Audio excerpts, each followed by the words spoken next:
meet Glint in Time.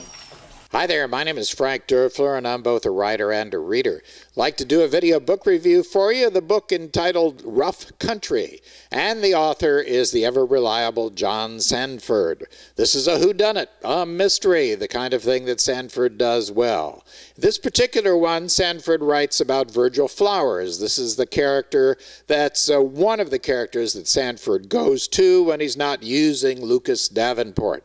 Flowers and Davenport work in the same police agency in the state of Minnesota. Sandford always provides us with expansive and interesting characters.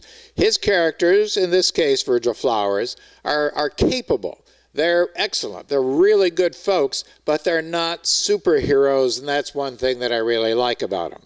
They're real people that you certainly can identify with. In this case, Virgil Flowers follows many different leads. You are kept going all the time by what's going to happen next and who done it. The author keeps you interested, keeps you guessing, and you really don't know who done it up until the very end.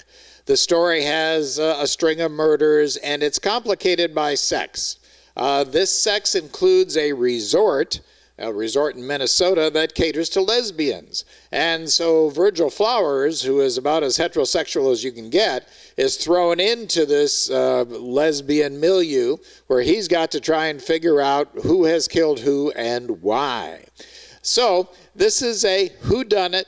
This is a very interesting story that engages you and allows you to have some interplay with some interesting characters.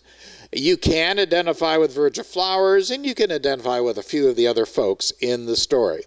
Well described, good characters. You don't learn anything technologically. You don't learn too much even about Minnesota.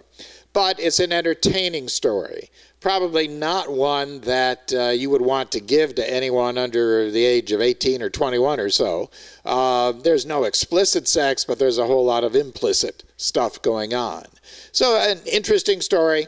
Engaging. Rough Country by John Sandford. I'd like to tell you also about a book that I wrote. It's engaging, has almost no sex in it, and the violence is all highly tech. You do learn things in this book. You learn things about geography, you learn things about history, you learn things about technology, and it's called A Glint in Time. A Glint in Time is available from Amazon.com, and it's available for your Kindle. I think you'd enjoy it. My name is Frank Derfler. Thanks for being with me. Have a great day. I would never date a guy who hasn't read A Glint in Time.